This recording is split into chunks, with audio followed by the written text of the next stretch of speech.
So Sri Maharaji tells us that once we conceive the knowledge in our consciousness, then the results, they manifest immediately.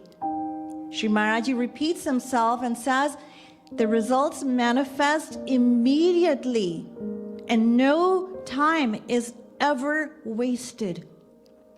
So once we perceive the knowledge, then what happens in our consciousness?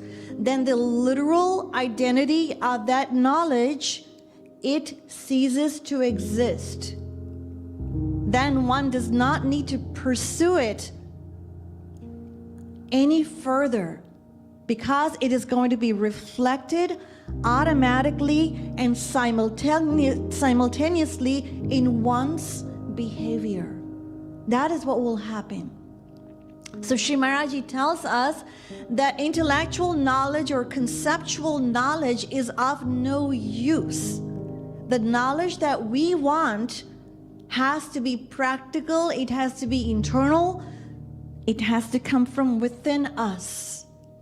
So that practical and internal knowledge can be gained by absorbing our mind in the sadhana, in devotion, in devotional practice, which is why the process of Rup Dhyan Sadhana has been explained by Sri Maharaji.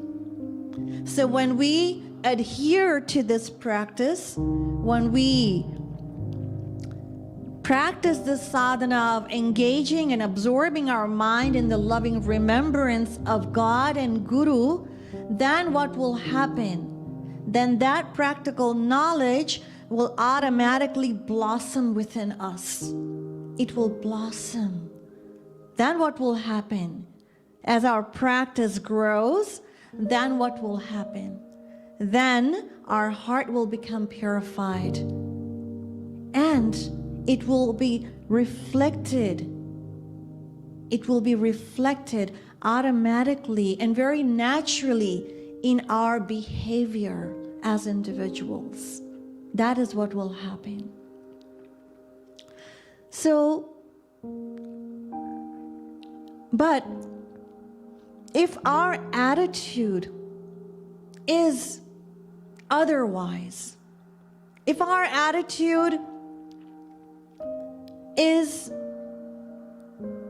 to take this knowledge casually and not really take it to heart, seriously, if we're not diligent in following the precepts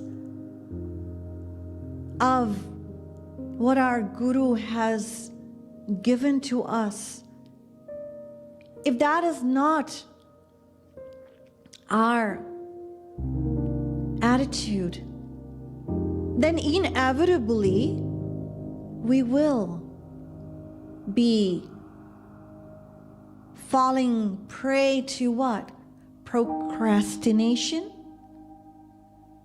willfulness, and carelessness. And then we question, why my mind is not getting attached to Sri Krishna? Why am I not feeling any love? Why am I not chanting His divine names? Because love is not a show. Love is in the heart. It is not a physical exterior display of affection. It is something that we feel within us. It's deep, it's profound. And the feeling and the sentiment is, He's mine and I am His.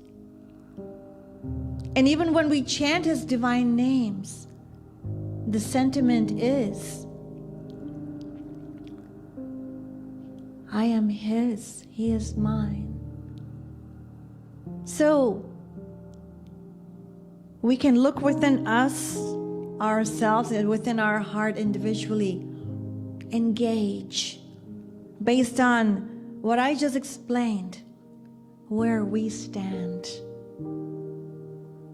So I will leave you with these thoughts.